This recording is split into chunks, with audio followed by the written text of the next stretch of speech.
사랑하는 행복한 교회 성도 여러분, 이 영상을 보시는 하나님 나라의 귀한 자녀 여러분, 오늘은 2021년 6월 18일 금요일입니다. 우리가 이 땅에 살아가는 동안 그리스도인들은 리더들입니다. 그 리더들은 어떤 행동을 해야 할까요? 어떤 말을 해야 할까요? 아주 구체적으로 오늘 본문이 잘 이야기하고 있습니다. 특별히 이 절제에 관련된 이야기들을 오늘 많이 하는데요. 이 절제라는 것은 참고 인내하는 것입니다. 본성적으로 튀어 올라와도 누르고 기다릴 줄 아는 리더, 그것이 바로 하나님이 원하는 리더, 사람들이 존경하는 리더입니다. 그렇게 되기 위해서 우리는 어떻게 해야 될까? 무엇에 관심을 가져야 될까? 그리스도인 리더들이 절제한다면 어떤 행동을 보여야 될까? 오늘 본문에서 아주 잘 이야기하고 있습니다. 잠언 15절부터 28절까지 말씀을 듣고 다시 오겠습니다.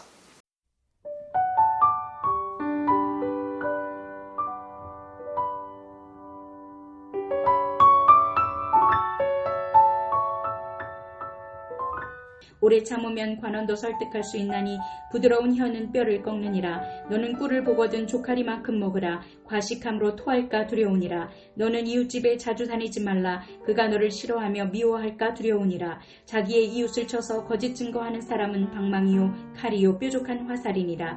환난날에 진실하지 못한 자를 의뢰하는 것은 부러진 이와 위골된 발 같으니라. 마음이 상한 자에게 노래하는 것은 추운 날에 옷을 벗음 같고 소다 위에 식초를 부음 같으니라. 내 원수가 배고파하거든 음식을 먹이고 목말라 하거든 물을 마시게 하라.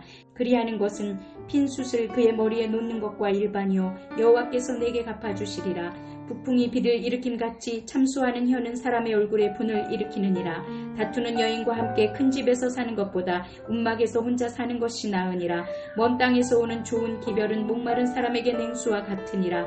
의인이 악인 앞에 굴복하는 것은 우물이 흐려짐과 샘이 더러워짐 같으니라. 꿀을 많이 먹는 것이 좋지 못하고 자기의 영예를 구하는 것이 헛되니라. 자기의 마음을 제어하지 아니하는 자는 성읍이 무너지고 성벽이 없는 것과 같으니라.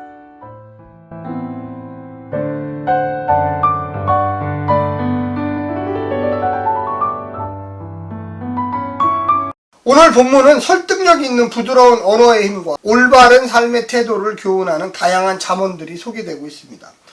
이웃이 싫어할 정도로 자주 그 집을 방문하지 않는 것, 상처에 식초를 붓는 어리석음, 배고픈 원수에게도 먹고 마실 물을 주라는 권면, 목마른 사람에게 냉수 같은 좋은 소식, 의인이 악인에게 굴복하는 것, 자기 마음을 조절하지 못하는 문제까지 은유로 표현된 다양한 주제들의 잠언들이 오늘 등장합니다. 25장 후반부는 설득력 있는 말의 힘을 묘사하는 것으로 시작하여 자기 통제의 중요성을 강조하는 잠언으로 끝납니다. 정확하게 문학적인 단위를 구분하는 것이 어려울 정도로 다양한 교훈들이 산발적으로 흩어져 있습니다. 그렇더라도 미비한 시행들 사이의 연결어들이 주제어가 되기도 하고 비슷한 구문 구성, 은유를 사용하고요. 비교 잠언 형식 조언들이 섞여 전반적으로 인간 사회에서 흔히 발생할 수 있는 다툼의 문제를 다루고 있습니다. 하나님의 사람들은 리더들입니다. 이들은 세상에서 바른 길을 제시해야만 합니다. 그런데 과연 어떻게 제시할 수 있을까요? 오늘 본문에서 잘 이야기하고 있는데요. 자신이 정말로 그리스도인 리더라고 생각한다면 오늘 본문을 좀 여러 번 읽기를 부탁드립니다. 그러면 성도들이 세상에서 어떻게 처신해야 할까요? 어떻게 리더로서 처신해야 할까요? 첫 번째는 인내하라는 것입니다. 절제죠. 과유불급하지 말라. 이건 뭐냐면 너무 한쪽으로 지나치게 쏠리지 말라. 친구의 집도 바로 옆에 있다고 너무 자주 가면 그 집에서 왜 저 친구는 이렇게 집을 자주 오지? 이런 생각을 하게 된다는 거예요. 인간관계에 금을 넘지 마라. 금도라는 게 있어요. 아무리 가까운 사람도 부모와 자식 간에도 부부 간에도 친구 간에도 그냥 무조건 가깝다고 그냥 다 해결되는 건 아닙니다. 거짓말하는 사람을 경계하라. 진실하지 못한 사람은 중요한 것을 맡기지 마라. 타인의 감정을 이해하라. 기본적으로 인간의 도리를 지켜라. 타인의 허물을 물고 뜯는 사람과는 속마음을 열지 말고 그 자리를 떠나라. 조용한 여자 혹은 남자와 가정을 이루라. 무례한 자와 함께하지 말라. 지나치게 세상적 영예를 구하지 말라. 어떤 상황에서도 절제하며 현실을 냉정히 파악하라. 세상의 악행을 주시하며 그 길에 서지 말라. 주로 절제에 관련된 이야기들이 많습니다. 오늘 본문은 3가지 정도로 좀 압축하면요. 절제하는 지혜. 절제하는 것이 지혜다. 분노를 참고 과식을 금하고 지나치게 이웃을 찾아 그를 질리게 하지 않는 것이 지혜다. 아주 좋은 꿀도 많이 먹으면 좋지 못하고 자기를 스스로 높이려고 하면 절제력을 잃을 수 있으니 조심해야 한다. 절제하지 못하는 마음은 성벽 없는 성과 같다. 절제하지 못하면 온갖 속임수나 유혹에 무방비 상태가 된다. 무절제는 자기 자신을 방치하는 것으로 게으름과 정반대로 보이지만 결과는 같다. 어리석음이 낳은 자식들이 바로 절제를 못하는 거죠. 2번째는 부적절한 삶입니다.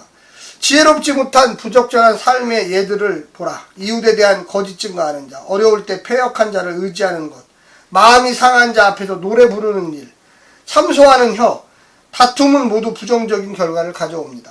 결코 자신에게 도움이 되지 않을 뿐만 아니라 도리어 남에게 해가 되고요. 이웃에게도 화를 가져오게 됩니다.